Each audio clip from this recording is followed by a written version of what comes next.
Keluarga Iran ni ajak ke rumah. Rupa-rupanya kami lepak dekat depan kedai tu kan, ada satu kereta tu dia berhenti dan dia horn. Dia horn kan. Dan saya pun tengok lah siapa tu. Ada seorang lelaki, suami isteri dengan seorang budak kat dalam kereta tu. Dan dia panggil. Lepas tu saya cakap dengan Adilah, yang pergilah, dia nak apa tu. Dan Adilah pergi, masa tu dia bagi biskut. Dan dia orang baru bersembang lah. Dan masa tu Adilah datang kat saya. Dia kata, bang, suami isteri tadi tu dia ajak makan kat rumah dia, ajak makan malam.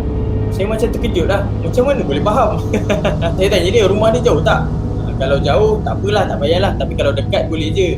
Dia kata rumah dia dekat je, boleh je kayu basikal untuk pergi ke sana. Dan saya pun okey lah. Kami pun ikutlah orang yang kami baru kenal ni. Sebab nama suami dia Amir, nama isteri dia Fatimah, nama anak dia Sepinut.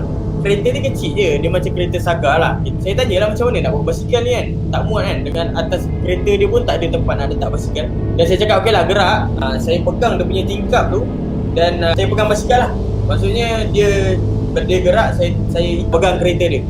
Ikut je lah, ikut dia bawa slow-slow kan. Tengok lah tangan ni, berapa-berapanya jauh, bukannya dekat. Berapa kilo lah, dalam bawah 10 kilo lah. Bila sampai dekat rumah dia, kami cakap lah kami nak solat kan. Dan bila habis solat tu, barulah terbuka cerita kami sembang kan. Fatimah ni dia boleh sikit-sikit lah cakap dalam bahasa Inggeris. Masa tu dia cakap apa? Dia cakap suami dia solat macam ni.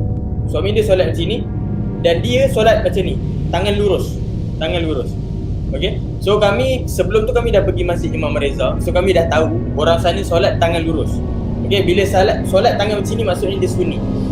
Rupa-rupanya suami dia tu Sunni, isteri dia tu Syiah. Dan anak dia yang paling besar, umur dia 9 tahun. Sekurang-kurangnya 10 tahun dia kahwin. So masa tu saya terfikir apa tahu? Kat mana Syiah dengan Sunni ni bergaduh? Siap boleh berkahwin lagi. Anak dah umur 9 tahun. So sekurang-kurangnya dah 10 tahun diorang ni bersama. So tak ada istilah diorang ni bergaduh. Siap boleh duduk bawah satu bumbung. dapatkan di Beg Kuning sekarang.